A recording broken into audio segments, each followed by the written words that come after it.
Bismillahirrahmanirrahim. Alhamdulillah, di kesempatan kali ini kita masuk ke bab baru.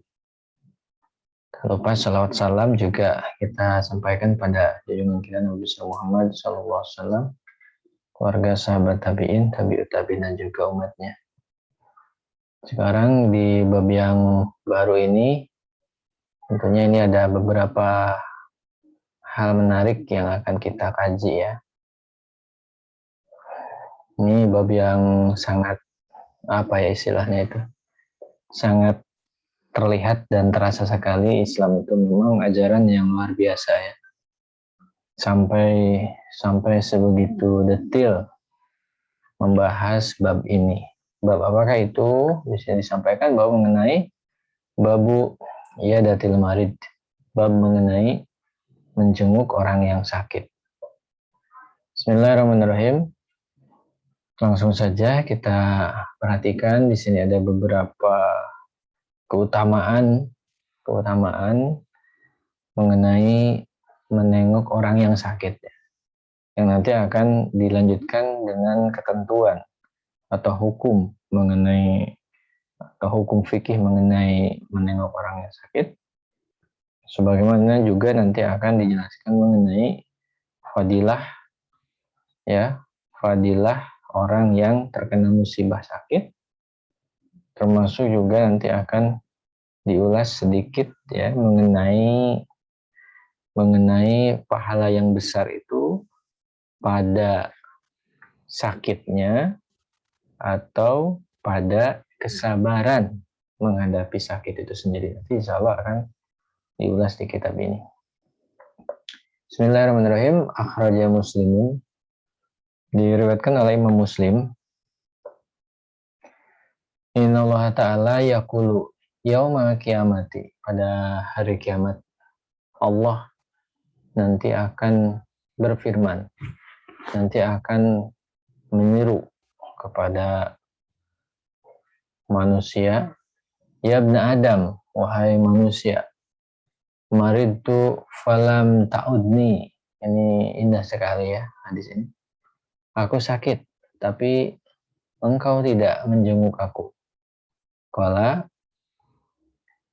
sang hamba ini tentu merespon, ya Rob, wahai Rob, kaifa a'uduka, bagaimana saya bisa menjenguk engkau, wa anta Rabbul alamin, sedangkan engkau ini adalah penguasa semesta alam.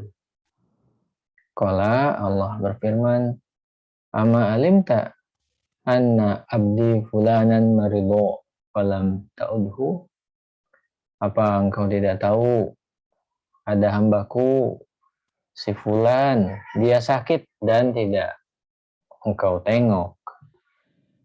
Ama alimta annaka law uddahu, apakah engkau tahu kalau engkau menjenguknya, lawajadtani, engkau akan mendapati aku indahu, di sisinya.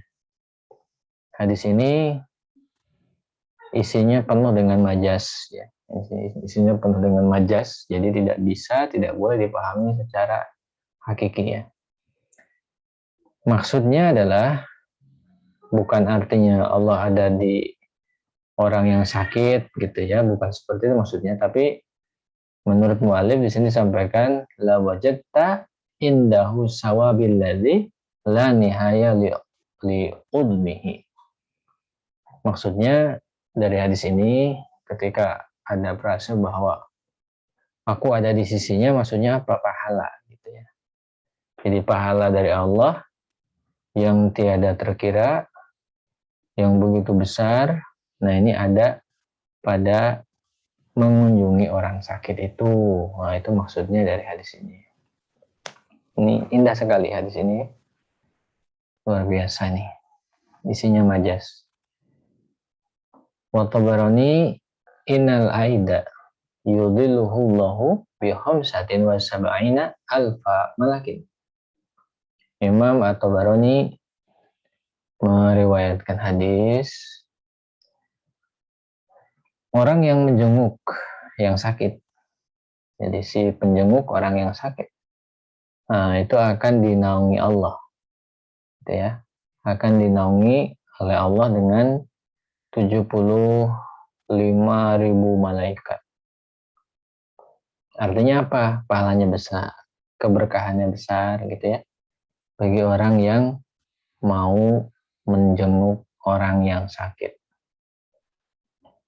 Wa Ahmad, dan juga ada Imam Ahmad di sini menyampaikan riwayat, idza ada rajul akhul muslim, kalau seseorang kalau seseorang itu menjenguk saudaranya yang muslim, masya fi khirafatil jannah, dia itu laksana berjalan di tepian surga, hatta yajlisa, sampai dia datang atau sampai dia duduk.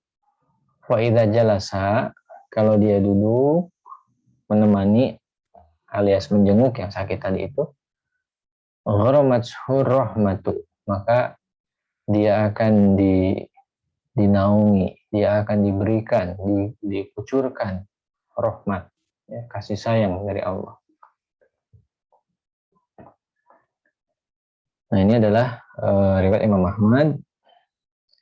Nah, kalau di kitabnya itu sendiri, ini hanya sampai kepada tanpa yang dikurungin ya. Nah, kalau yang dikurungin ini pelengkap dari penerbit yang disesuaikan dengan musnad Imam Ahmad. Baik, kita lanjutkan. Jadi kalau ada seorang yang menengok saudaranya muslim yang lagi sakit, laksana dia itu dalam perjalanan untuk nengok, dia berada di tepian surga sampai dia duduk. Kalau sudah duduk, maka lebih-lebih lagi dia akan mendapatkan, atau menemani yang sakit itu dia akan mendapatkan kucuran rahmat dari Allah. Fa'in kana gudwatan. Nah, kalau dia nengoknya itu pada pagi hari, sholat alaihi sam'una alfa malakin hatta yumsiya, maka ada 70.000 malaikat yang memberikan berkah kepada orang yang nengok itu sampai sore gitu ya, sampai dia sore, sampai sore ya. Wa in kana asyian, kalau nengoknya itu sore, shalla alaihi sab'una alfa malakin hatta yusbiha. Nah, maka ada 70.000 malaikat juga yang memberinya barokah, memberkahinya ya, hingga datang waktu pagi. Selanjutnya masih di dalam fadilah menjenguk orang yang sakit. Wal Bukhari fil Adab, Imam Al-Bukhari meriwayatkan di dalam kitab Adabul Mufradnya ya. Kitab Adabul Mufrad itu bukan kitab sahihnya ya, tapi memang kitab yang kaitannya dengan adab, dan di dalamnya tidak seperti sahih, itu ada beragam status hadisnya ya, termasuk yang doi pun ada. Di dalam kitab Adabul Mufradnya Imam Al-Bukhari, di situ beliau meriwayatkan salasum kulluhunna hakun ala kulli muslimin. Ada 3 perkara yang semuanya ini hakun ala kulli muslimin ya, wajib dipenuhi setiap muslim. Ya, datul marid, yang pertama yang mesti 3 hak yang mesti dipenuhi itu, yang pertama adalah menjenguk orang yang sakit. Wa syuhudul jenazah ya, jenazah atau al janazah ya, wa syuhudul janazah atau jenazah, menyaksikan atau menyaksikan, mensolati sampai mengantarkan ke kuburan jenazah. Wa tasmitul atis, lalu mendoakan orang yang bersin, idza hamidallah ta'ala, kalau yang bersin itu mengucapkan alhamdulillah. Ini keutamaan menjenguk orang yang sakit ya. Selanjutnya juga ada riwayat mengenai, ini selanjutnya mengenai tanbihun, ini ada catatan dari mu'alif, fi hukmi yadatil marid, mengenai ketentuan atau mengenai hukum menjenguk orang yang sakit ya. Coba kita perhatikan di sini, luar biasa ya ajaran Islam ini. Jadi tidak mesti apa yang orang-orang sekarang ikuti ya, misalkan training-training motivasi sehingga istilahnya tuh emosional quotientnya tinggi, sehingga muncul rasa empati gitu ya, muncul rasa empati, kasihan dan sebagainya, sosialnya tinggi. Ternyata justru kalau peradaban Islam itu sudah lebih dulu ya, subhanallah. Jadi kalau peradaban Islam itu sudah lebih dulu menunjukkan empati, simpati, kasih sayang, keramahan, begitu saling menyayangi antar sesama. Ini buktinya mengenai disyariatkannya menjenguk orang yang sakit, ya luar biasa. Baik, di sini mu'alif merangkumkan bagi kita semua ketentuan atau hukum mengenai menjenguk orang yang sakit, yang kalau kita sendiri mencarinya atau mengistinbatnya mungkin nggak sampai gitu ya, karena bukan mustahil. Kalau mu'alif rahimahullah, mu'alif di sini menyampaikan atau istilahnya itu merangkumkan bagi kita hukum-hukumnya.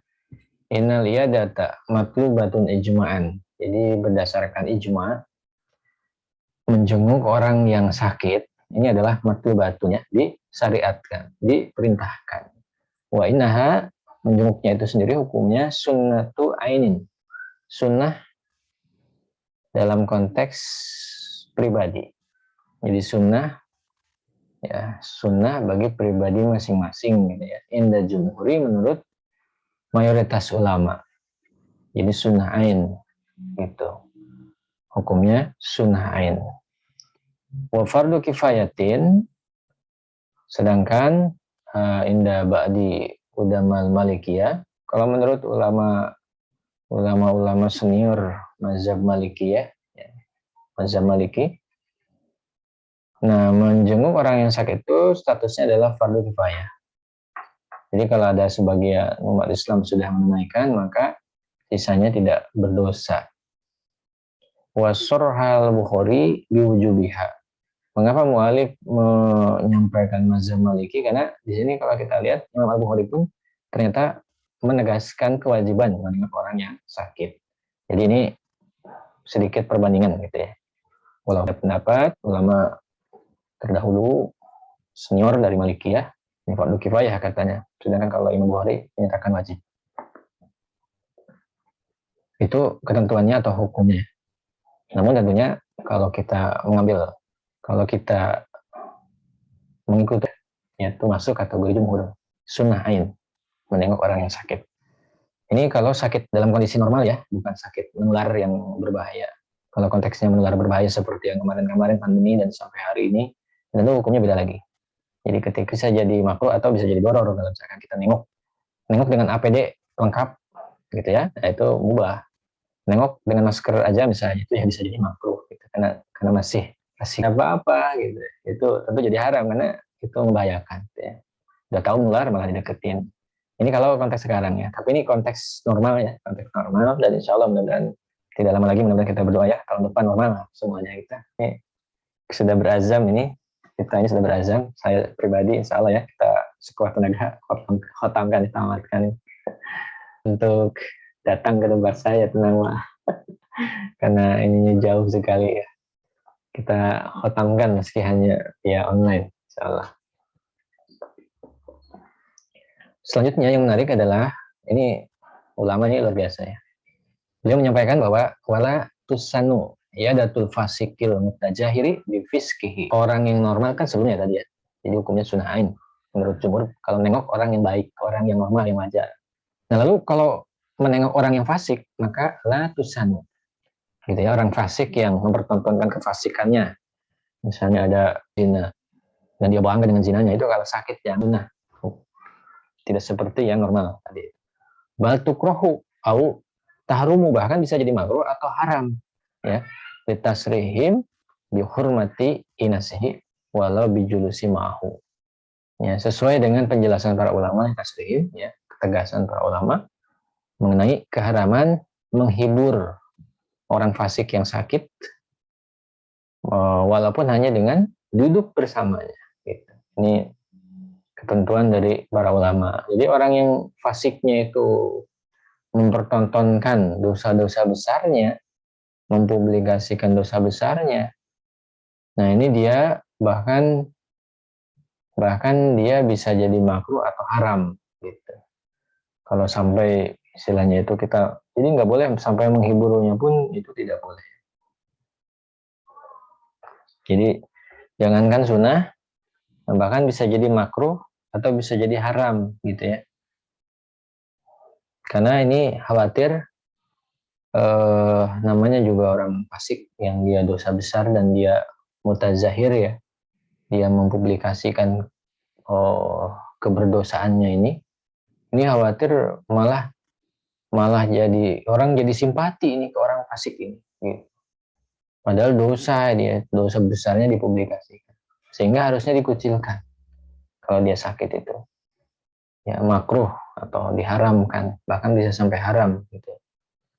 Dihiburnya pun tidak boleh ya. Bahkan duduk-duduknya pun ya nggak usah lah gitu. Nah ini untuk yang fasik ya. Jadi ketentuannya adalah bisa makruh dan juga bisa jatuh haram kita nengok orang fasik itu. Yang makruh itu yang seperti apa ya? Tentunya kalau misalnya tidak sampai menghibur atau duduk gitu ya. Hanya lewat aja, mungkin itu makruh, masuk kategori makruh. Tapi kalau sampai menghibur, nah ini nggak boleh lah. Kucilkan aja, kasih ke perawat aja lah. Nggak usah dikunjungin yang kayak gitu. Nah selanjutnya yang lebih menarik lagi adalah waktu krohu ya jatuzi bid'atin diniyatin. Makruh menengok pelaku bid'ah dalam bidang agama.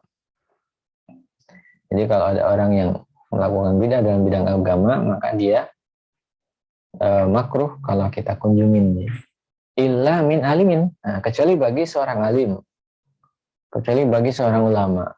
Ya tabu ala yadatihi, yang gara-gara dia menengok si orang pembuat bidah ini, lahu igra'ul amah, mengecoh umat, ya. Ini membuat umat terperdaya ala itibaihim lahu, sehingga umat malah jadi mengikuti pembuat bidah tadi itu, wa husni torikoti, dan sampai menganggap bahwa oh dikunjungin sama ulama itu berarti yang sakit itu baik-baik saja, enggak keliru gitu bidahnya dan sebagainya. Fa yahrumu alaihi dzalika, maka seorang alim ini dia dilarang, diharamkan kalau misalnya menjadi wasilah kepada pengakuan publik sehingga si pembuat bidah ini dianggap baik-baik saja, benar-benar saja, maka nggak boleh. Jadi sang alim, sang ulama tidak boleh mengunjungi pembuat bidah ini kalau dikhawatirkan konsekuensinya itu tadi, dianggap diakui gitu ya kebidahannya, dibenarkan kebidahannya, nah ini nggak boleh, maka tidak usah ditengok bagi seorang alim ya. Kok cuman kepada alim ya, memang karena ilatnya adalah mengikuti gitu. Jadi khawatir nih, si pembuat bidah ini malah diikuti oleh masyarakat gara-gara ditengok oleh seorang ulama. Makanya seorang ulama hati-hati ya, jangan asal ngomong. Kalau berfatwa itu ada adabnya, ada ilmunya ya. Itu di kajian malam Sabtu, malam minggu depan, insya Allah ada kajian adabul alim wal muta'alim ya. Di situ ada bagian akhir mengenai fatwa, cara berfatwa, ada berfatwa. Jangan sampai celoteh nggak beres di luar parameter agama, jadi bikin rasa umat, itu tidak boleh. Alim itu harus jaga ucapan, tindakannya, Masya Allah. Baik, selanjutnya dobitul marod ya, dobitul marodi alladzi tusannu bihil iyadah. Di sini ada ketentuan Ya, ketentuan sakit yang memang dibolehkan, yang memang disunahkan untuk dijenguk. Sakit seperti apa? Nanti di sini akan dijelaskan ya. Bismillahirrahmanirrahim. Dhabitul maradil ladzi tusannu bihil iyadatu minhu. Ketentuan sakit yang disunahkan untuk dijenguk. Jadi ketentuan ya, ketentuan sakit yang memang itu disunahkan untuk dijenguk. Bagaimana? Qala mu'allif rahimahullah. Mu'allif di sini menyampaikan bahwa mayubihu tarkal jum'ati. Mayubihu tarkal jum'ati walau Ramadan. Nah, yang pertama misalnya di sini dijelaskan sakit apa yang disunahkan untuk dijenguk. Nah, kalau sakitnya ini sampai pada batas membolehkan meninggalkan Jumat, meskipun itu misalnya sakit mata, misalkan kayak sejenis sakit mata kan susah jalannya, harus dituntun itu bisa, apalagi zaman sekarang masjid kadang-kadang nyebrang rumah gitu ya, nyebrang rel kereta api misalnya dan sebagainya. Nah, kalau sampai kayak begini, dia sakitnya itu jadi kriteria sakit yang dimubahkan untuk tidak usah sholat Jumat, nah maka ini yang seperti ini, kategori sakit seperti ini yang sunnah untuk dikunjungi. Di sini ditambahkan keterangan bi an takuna masyaqqatul khuruji wal masih ma'hu ka masyaqqatil masih fi wahali.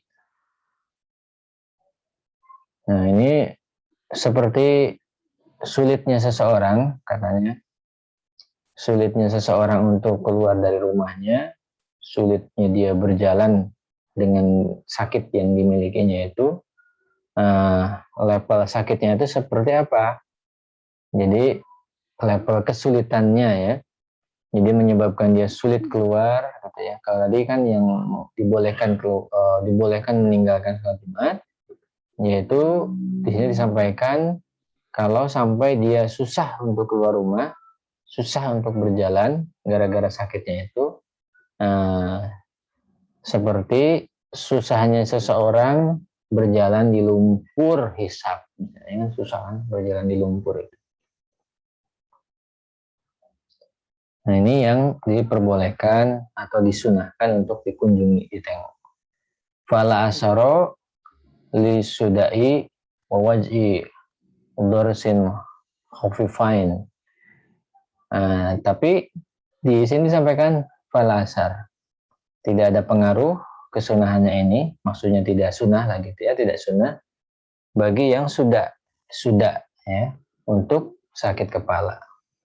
Jadi kalau sakit kepala, lalu juga sakit gigi, khafifain, yang dua-duanya masuk kategori sakit ringan, ya tentu bukan sakit kepala yang dibutuhkan operasi, ya itu harus ditengok.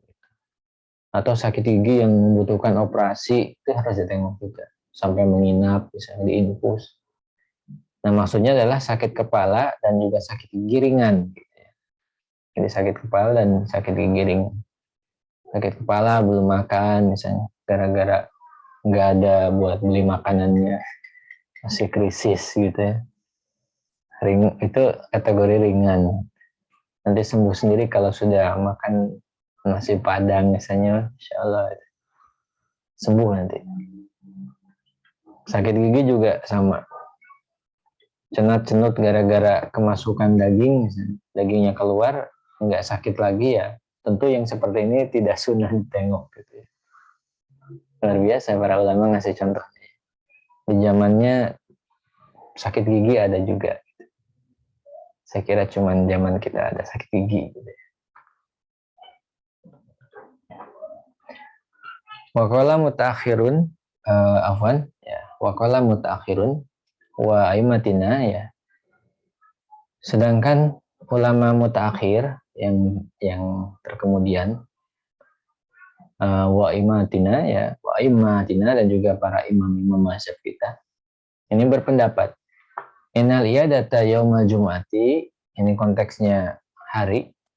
Jadi menjenguk orang sakit pada hari Jumat afdalu minha, itu lebih utama min goirihi, dari selain hari Jumat. Jadi menjenguknya dianjurkan itu hari Jumat, besok berarti.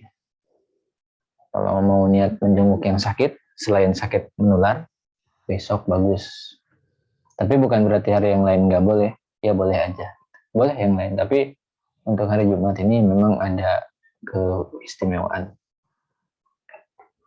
Yusanu lil aidi, disunahkan juga bagi orang yang menjenguk an yutoyiba nafsahu, ya, untuk merilekskan diri yang sakit, untuk istilahnya itu menggembirakan diri orang yang sakit, ya. Jadi disunahkan kita itu harus membuat gembira orang yang sakit. Kalau orang yang sakit ini keluarga kita, kalau kita ceritakan masalah kita malah tambah sedih, ya jangan gitu. Pura-pura saja kita senang, bahagia gitu ya. Nah itu kayak begitu menyenangkan, jangan dikeluhkan. Jadi kalau menjenguk yang sakit, jangan ngasih masalah, dia sudah sakit kita malah nyeritain masalah. Gitu. Yang sakit jangan dijadikan tempat curhat masalah, jangan, nggak boleh, itu malah membuat jadi makin sedih itu yang sakit biasanya. Tapi harus diceritakan kisah-kisah yang optimisme, yang membahagiakan dirinya. Sekecil apapun, untuk konteks sekarang ya banyaklah cara ya menceritakan yang bahagia-bahagia itu. Nah, yang lebih afdol dengan cara apa? Bidzikri ba'di sawabil mardi wa sabri alaih. Yaitu dengan diingatkan, dengan disampaikan kepada yang sakit itu bahwa yang sakit itu dapat pahala, gitu ya. Jadi ada pahala bagi orang yang sakit, yang sabar dengan sakitnya itu. Termasuk juga selanjutnya wa'an yuhasila mastahahu in lam yadurrahu, ya, in lam yadurrahu. Termasuk juga di sini memberikan apa yang disenangi, apa yang disukai yang sakit tersebut. Jadi kalau mau nengok yang sakitnya masih bisa diajak komunikasi, saya mau nengok, mau pesan apa nih makanan favoritnya, ya sambil ditanya ke dokternya pantangannya apa gitu. Jadi yang pantangannya jangan dikasih, tapi selain itu yang dia senangi, selama itu nggak membahayakannya, maka berikan saja. Ya, yuhassila mastahahu in lam yadurrahu. Nah, ini ketentuannya ya. Wa alla ya'taridu alaihi fil anin, ya. Yang menjenguk juga jangan sampai mencegah yang sakit ini merasa kesakitan atau mengeluhkan sakitnya. Jadi biarkan saja. Ketika misalkan lagi sakit, aduh, nah itu nggak masalah. Jadi kita nggak boleh, jangan mengeluh kalau sakit, Pak. Itu jangan sampai sakit senaif seperti itu, nggak boleh. Jadi boleh gitu, biarkan saja. Kalau misalkan mau mengeluh kesakitan nggak masalah. Waqad ghallatu man atlaka karohatahu. Nah, ghallatu, jadi para ulama ini sudah menjelaskan man atlaqo karohatahu, kepada orang yang menyebut bahwa mengeluhkan atau mengeluh sakit gitu, kayak gitu, itu adalah makruh. Nah ini salah kata para ulama, bukan gitu. Jadi orang yang sakit misalnya mengeluh kesakitan, atau dia itu malah merasakan kadang-kadang ketika misalkan kakinya sakit lagi jalan, aduh, nah itu nggak masalah, itu normal, itu alamiah, tidak boleh dilarang gitu ya, tidak boleh dilarang, dan itu tidak masuk kategori apa namanya sampai disebut kategori berputus asa dari rahmat Allah, enggak lah, enggak seperti itu hanya respon alami tubuh saja.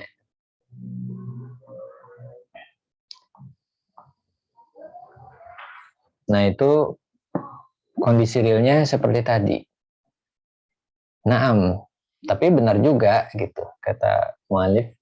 In amkanahu, kalau orang yang menengok ini mampu an yursidahu, membimbing orang yang sakit tadi bilutfin, dengan lembut, dengan lemah lembut gitu ya. Ila anna dzikra aula fa'ala gitu. Jadi kalau misalkan bisa membimbing dengan lembut supaya berzikir saja, nah itu lebih utama, itu lebih bagus. Maka lakukan itu ya, membimbing yang sakit tadi itu.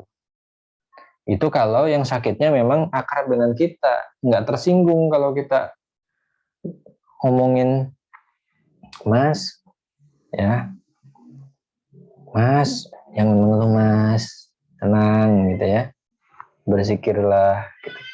Wah enak banget kita ngomongnya ke yang sakit kayak gitu. Jadi kalau misalkan diduga kuat bakal menyakiti hatinya, bakal ini ya jangan gitu. Tapi kalau sekiranya nggak ada masalah karena sudah akrab dengan kita, yang sakitnya legowo ya silakan saja ya, nggak ada masalah. Dibimbing dengan lembut supaya bisa berzikir. Wa an yas'ala wa an yas'alal marido ad-du'a lahu. Nah ini juga unik di sini. Ini di sini unik ya. Jadi tidak selamanya ketika kita menjenguk yang sakit itu seolah-olah kita yang berada pada posisi superior kalau sehat itu. Enggak juga. Malah di sini dikatakan bahwa wa an yas'ala al marido ad-du'a lahu. Hendaknya kita boleh juga gitu. Kita boleh juga minta doa dari yang sakit tadi itu untuk kita. Ya. Lisihatil khobari bil amri bihi. Karena ada khobar atau ada riwayat yang sahih. Yang itu memerintahkan atau membolehkan kita minta doa kepada yang sakit supaya yang sakit mendoakan kita juga yang hadir. Giliran gitu kita mendoain yang sakit juga kita minta untuk mendoakan kita, itu nggak masalah. Wa nahu kaduail malaikah, bahwa orang yang sakit itu laksana doanya malaikat. Ini maksudnya berdasarkan riwayatnya, laksana doanya malaikat. Wa sahha annahu sallam karena idza dakhala ala marid. Terdapat keterangan sahih bahwa baginda Muhammad SAW itu dulu kalau nengok orang yang sakit, kala beliau berdoa, berkata kepada yang sakit, la ba'sa tuhurun, insyaallah, tenang, tidak apa-apa, sakit ini akan membersihkan Anda insyaallah. Nah, artinya maraduka, sakitmu itu hiruka, akan membersihkan, mensucikan engkau minadzunub, dari dosa. Itu maknanya ya. Namun di sini disebutkannya, di sini tidak dikatakan tuhurun minadzunub. Ya, ini luar biasa. Begitu lembut ya tutur kata Nabi itu. Tidak sampai disebutkan tuhurun minadzunub, enggak ya, tapi cukup di apa namanya, kalau istilah ilmu nahwu itu dihilangkan, dimahduf ya. Jadi dimahduf keberadaan minadzunub ya, jar majrurnya itu dihilangkan. Jadi la ba'sa tuhurun insyaallah. Padahal maksudnya adalah la ba'sa tuhurun ya minazunubi gitu. Insyaallah. Maksudnya kan gitu. Nah itu ketentuannya. Selanjutnya sahaidon juga keterangan yang sahih yang lain. Anau man qala, siapapun yang nanti itu berdoa kepada orang yang sakit, as'alullahul azim, aku memohon kepada Allah yang agung, Rabbal arsil azim, Rabb penguasa arsy yang agung, an ya'fiyaka wa yasfiyaka, supaya mudah-mudahan Allah mensehatkan dan menyembuhkan. Sab'a maratin, dia baca 7 kali. Inda maridin, di samping orang yang sakit, lam yahdurhu ajaluhu, selama belum datang ajalnya, afa'allahu ya, afahullahu min maradihi, maka Allah akan sembuhkan dari sakitnya. Kalau belum ajalnya untuk datang, belum ajalnya untuk meninggal, nah maka dia akan disembuhkan ya, belum ajalnya.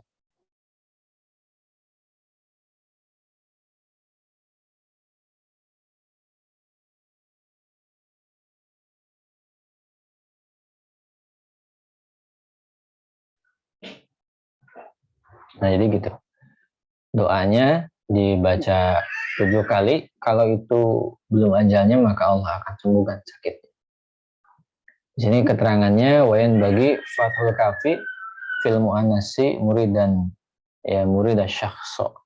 Muridan syakhso itibaan lilafdi al-waridi. Ya, memang ya kadang-kadang lebih utama mengikuti lafad ya, lafad doa hadisnya ya ketimbang kita mengubah-ubah pakai domir-domir tertentu misalnya. Ini kata mu'alif seperti itu katanya. Jadi wayan bagi ya bagusnya fathul kaf, kafnya tetap dipatahkan fil mu'annas meskipun yang sakitnya mu'annas. Nah, muridan asyakhsho ya, dengan catatan niatan kita mendoakan itu tetap tujuannya ke person yang bersangkutan gitu ya. Meskipun pakai domir selain mu'annas tadi. Mengapa demikian? Itibaan sebagai itiba, sebagai sebuah rasa meneladani bilafdil warid terhadap lafad yang lebih original gitu ya. Begitu indahnya lafad-lafad yang disampaikan oleh Nabi itu. Jadi sebagai itiba lafad yang teriwayatkan tadi itu lebih utama gitu, daripada mengubah-ubah domir. Makanya kalau kita ketemu dengan orang tidak assalamu alaika kan gitu.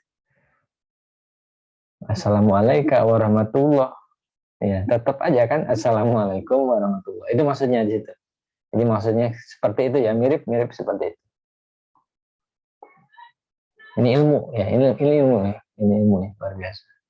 Jadi meskipun bisa bahasa Arab, tapi kadang-kadang domir-domir itu nggak perlu diganti, kadang-kadang ya, kadang-kadang sebagai itiba. Tapi memang begitu cerita kalau untuk ada doa-doa tertentu yang memang domirnya harus mengikuti. Baik. Bismillahirrahmanirrahim. Khotimatun. Kita sudah sampai ke penutup. Fisawabil maridi, mengenai pahala orang yang sakit. Bismillahirrahmanirrahim.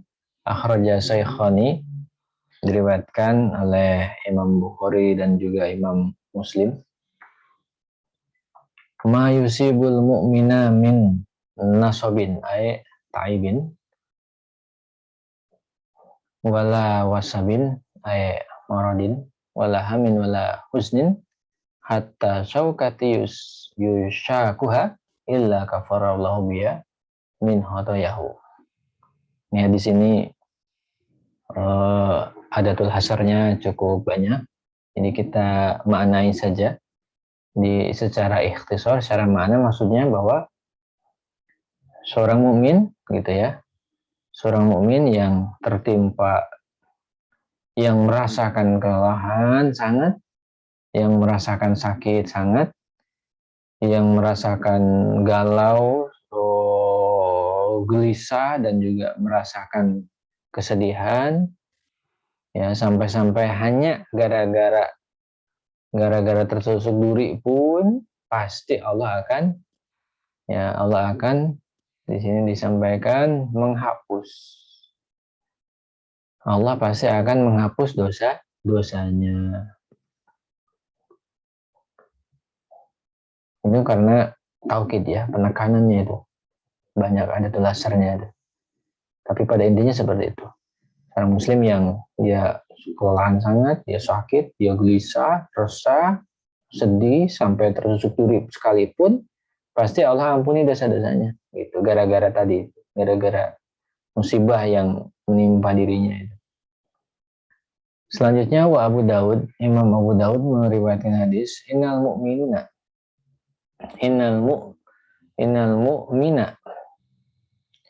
idza asabahu saqam, kalau seorang mukmin itu tertimpa sakit, summa afahullahu minhu, lalu dia diselamatkan, disembuhkan oleh Allah karena kafaratan lima madomin dunubihi.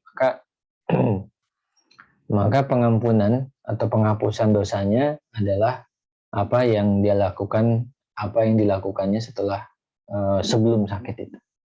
Jadi apa yang dilakukan sebelum sakit maka dosanya diampuni. Jadi dosa yang dilakukan sebelumnya maksudnya.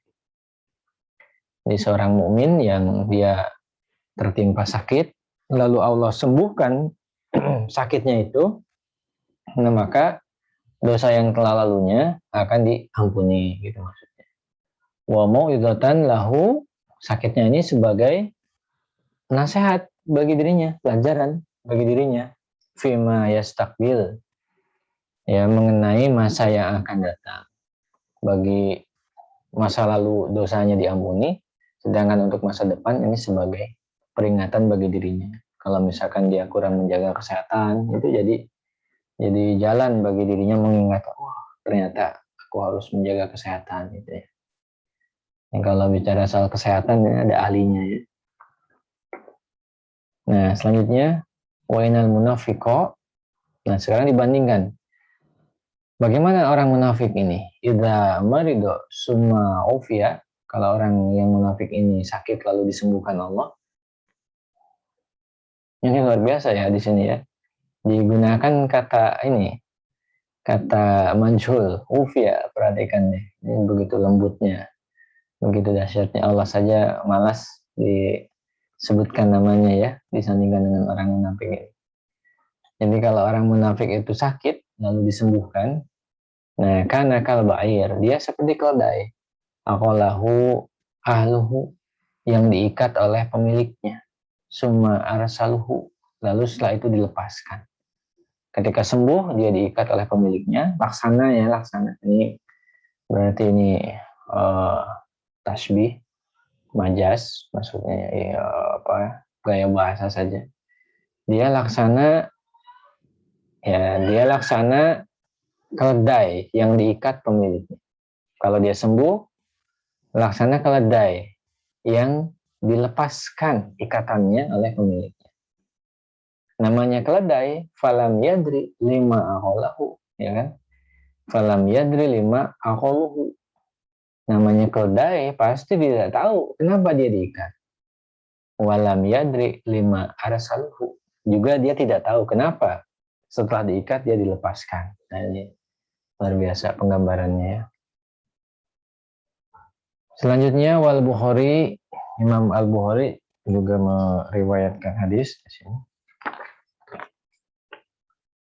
Man yuridillahu bihi khairan. Ini frase yang enggak asing ya. Man yuridillahu bihi khairan, siapa yang Allah kehendaki mendapat kebaikan, yusib minhu, maka dia akan diberi musibah. Gitu ya. Maksudnya apa? Iwajih ilai musibatan au balaan. Jadi nanti dia akan diarahkan, dikondisikan untuk menghadapi musibah atau bencana. Nah ini padilah tentunya, pahala ya bagi yang sakit ini. Nah ini masih konteks khotimah, penutup mengenai besarnya pahala orang yang sakit ya. Sampai-sampai ada hadis-hadis seperti itu ya. Jadi ada kebaikan di balik sakit itu. Luar biasa. Kebaikannya apa? Diampuni dosa tadi itu. Lalu apa lagi? Kalau bersabar dapat pahala. Lalu apa lagi? Dia mendapat kasih sayang sahabat-sahabatnya kan dikunjungi kan? Dikunjungi gitu. Mendapat hadiah. Luar biasa ya. Akhirnya ukhuwah terjaga. Ukhuwah itu luar biasa. Baik, selanjutnya At-Tabarani, Imam At-Tabarani meriwayatkan hadis. Yu'ta bisyahid yaumal kiamati. Pada hari kiamat, orang yang syahid akan dihadirkan. Fayuqafu lil hisabi. Maka dia akan dihentikan dari hisabnya. Namanya yang syahid langsung masuk surga kan. Dia tidak perlu dihisab lagi. Summa yu'ta bil mutasoddiki. Lalu orang yang gemar bersedekah juga akan dihadirkan. Fayun sobu lil hisab. Tapi orang yang bersedekah ini dia bakal tetap dihisab katanya. Summa yuta bi ahlil bala. Lalu ya orang yang menjadi korban musibah, nah dihadirkan pula di sini. Layun sobu lahum mizanun. Maka dia tidak menghadapi, tidak diberlakukan catatan amal bagi dirinya. Walai yun syarulahum diwan, dan juga catatan amal tidak diperlihatkan kepada dirinya. Jadi dia tidak dihisap artinya. Ya. Wa yusabu alaihim, maka yang ada dia itu malah dikucurkan. Al ajru sobban, betul-betul dikucurkan pahala gitu ya. Ya, fa yusabu alaihimul ajru sobban. Jadi dia betul-betul dialiri, di kalau bahasa Indonesianya mungkin disembur oleh pahala. Ya kalau air apa ya? Kalau air itu keran yang membuka besar itu. Pokoknya disembur pahala yang begitu besar. Ini menggambarkan begitu besar ya. Hatta inna ahlal afiyati, sampai-sampai orang yang sehat gitu ya, orang yang di dunianya ini sehat, layatamannauna, sampai-sampai mereka menghayalkan, mengandaikan, menghayalkan saja ya, sampai-sampai orang yang sakit, orang yang selalu sehat di dunia ini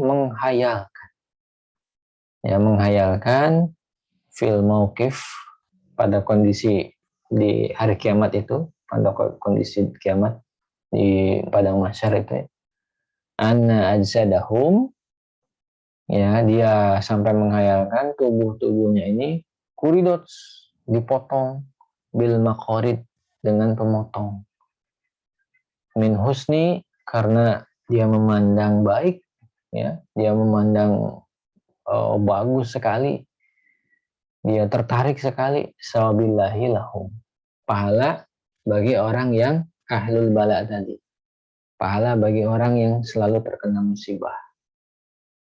Sampai sebegitunya ya. Jadi ahlul afiyah itu sampai menghayalkan nanti di akhirat itu ingin ya udah cabik-cabik aja tubuh ini, ingin merasakan bala musibah supaya apa, dapat pahala yang begitu besar. Luar biasa ya, Masya Allah. Bahwa dan juga beliau At-Tabarani, maksudnya yaitu Imam At-Tabarani juga meriwayatkan hadis.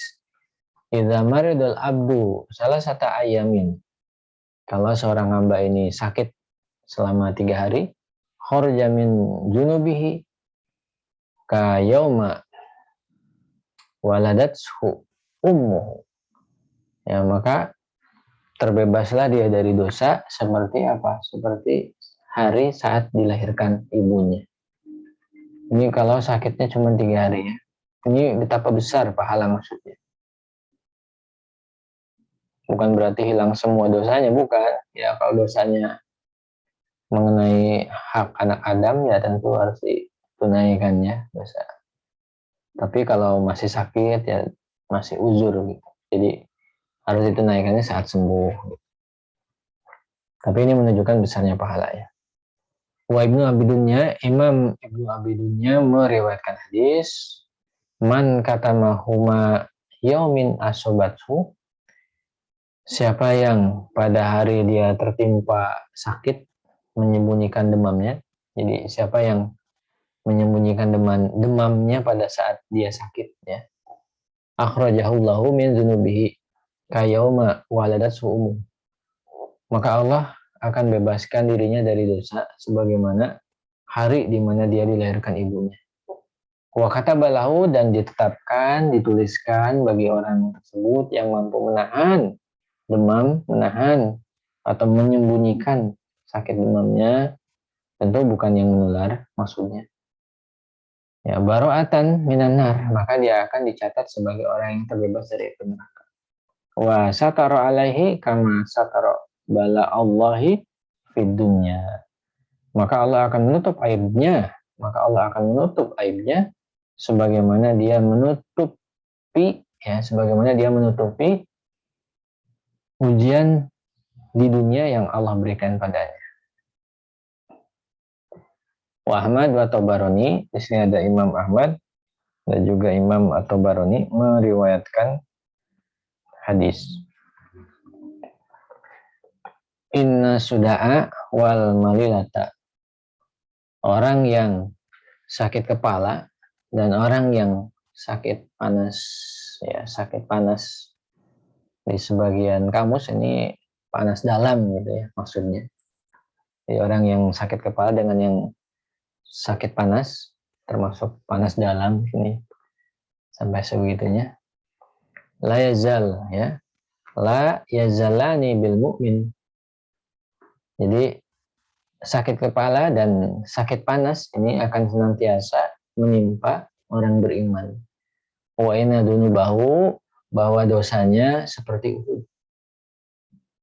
Jadi selama dosanya sepenuh gunung Uhud, ya maka dia akan ditimpa oleh sakit kepala dan sakit demam ini katanya.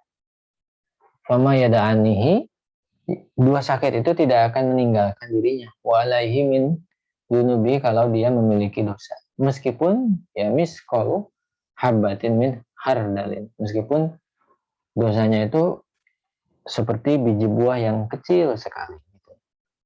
Ini keberkahan sakit yang bisa menghilangkan dosa maksudnya. Wa Ghudai, Imam Al-Ghudai ini meriwayatkan hadis juga meriwayatkan hadis. Beliau menyampaikan al-huma, sakit demam adalah haddu kulli mu'minin minan nar. Sebetulnya adalah sakit demam itu sebetulnya adalah bagian dari api neraka untuk setiap orang yang beriman. Maksudnya apa? Huma lailatin. Maksudnya api neraka itu kan bagi orang beriman itu untuk menghilangkan dosa kan gitu. Nauzubillah tapi. Nah, itu ibaratnya seperti itulah gitu. Jadi intinya sakit demam itu gitu sebagaimana neraka yang bisa menghapus dosa, maka dia pun bisa menghapus dosa orang beriman. Tapi nauzubillah kita mudah-mudahan nauzubillah jangan sampai merasakan dulu dicuci, dibersihkan dosa kita di api neraka, nauzubillah. Wa huma lailatin, lalu sakit demam semalam saja tukaffiru khodoya sanatin mujarramatin kamilat. Itu bisa menghapus dosa selama setahun penuh, kata mu'alif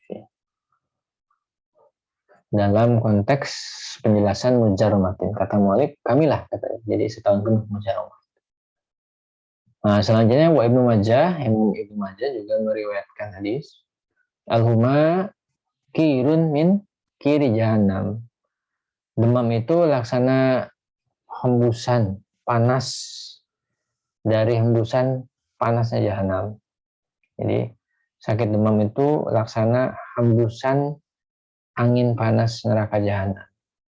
Fannahuha, maka hilangkanlah ankum dari dirimu bilma ilbari, dengan air yang dingin gitu. Jadi nggak masalah dikompres pakai air dingin, katanya nggak ada masalah, walaupun bagusnya yang agak hangat itu mah sains, silakan aja, namanya juga sains lebih bagus yang mana, karena pada kenyataannya yang sebegitu dingin pun nanti bakal hangat, yang hangat malah jadi dingin gitu. Itu perdebatan sains, silakan yang ahlinya Ini hanya hadis ini sebetulnya tidak bicara soal apakah dikompres harus pakai air angin, pakai air hangat atau pakai air dingin, enggak sebetulnya. Ini hanya bicara soal besarnya pahala saja Wa Ahmad wa Tirmizi wa Nasai, sekaligus 3 imam muhadis di sini meriwayatkan, ada Imam Ahmad, Imam At-Tirmizi juga Imam An-Nasai meriwayatkan hadis Man qatalahu batnuhu, siapa yang terbunuh akibat sakit perut, lam yu'adzab fi qabrihi, maka dia tidak akan menerima azab kubur ya. Ini riwayat dari Imam Ahmad, At-Tirmidzi dan An-Nasa'i. Wasoha, dan juga ada keterangan sahih, man usiba bi musibatin bimalihi au fi nafsihi fakatamaha walam yaskuha ilan nas kana haqqan 'ala Allahi an yaghfira lahu.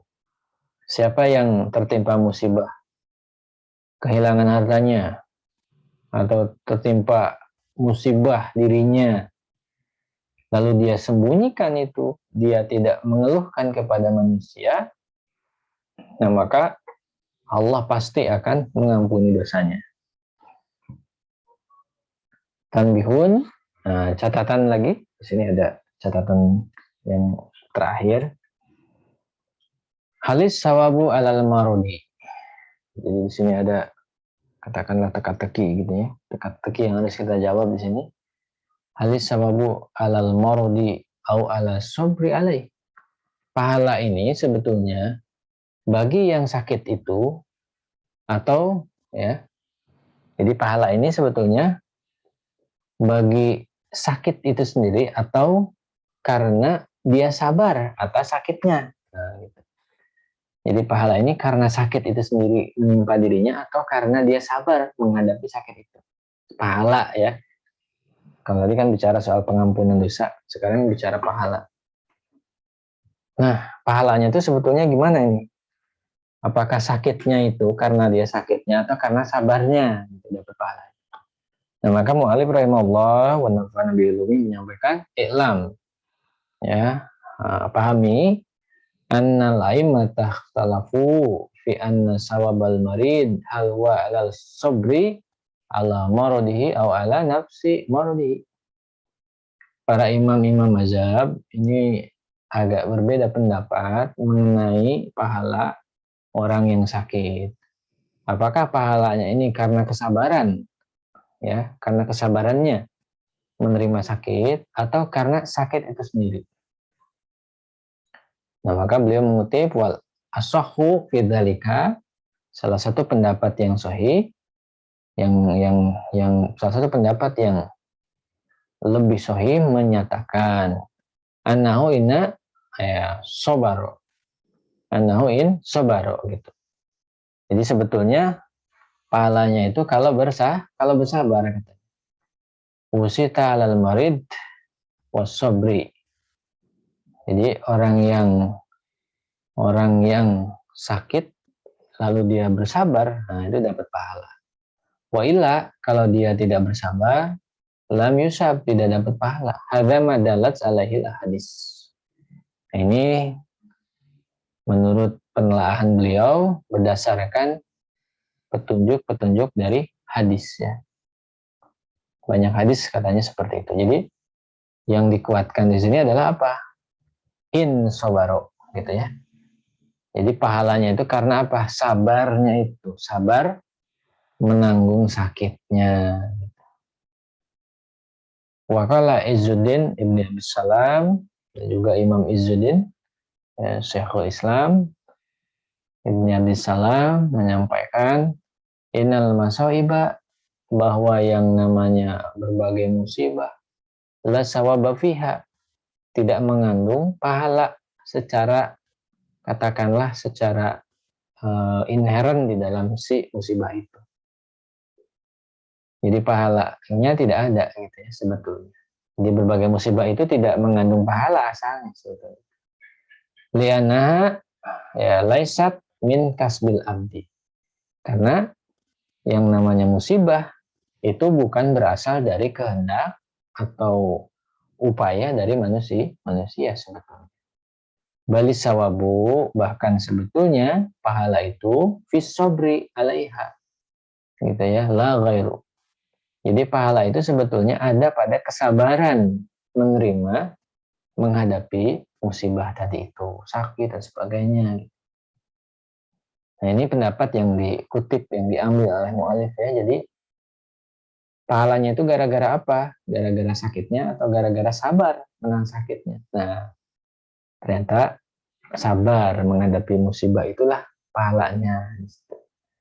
Naam, benar juga sini fiha, di dalam musibah itu tidak dipungkiri at-takfiru, ada pengampunan dosa gitu ya. Jadi tidak dipungkiri dalam sakit itu sendiri ada pengampunan dosa.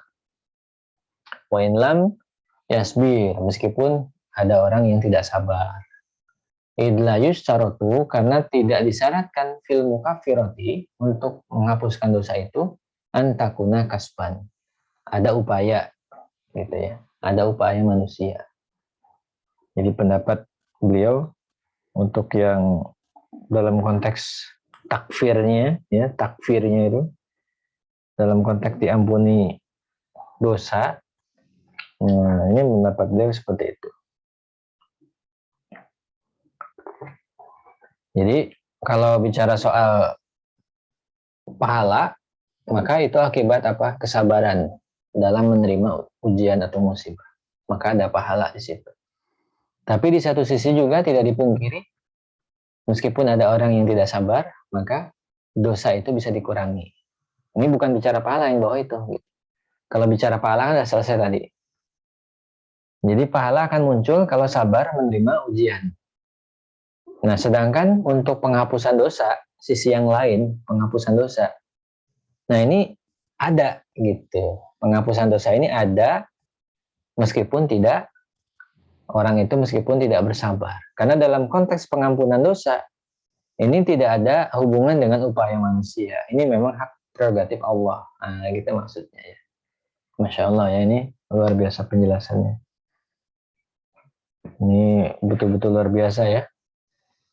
Di umat Islam dipahamkan mengenai pentingnya menengok yang sakit saja itu sudah peradaban yang luar biasa. Apalagi ini dijelaskan ketentuannya, hukumnya. Luar biasa peradaban Islam ini.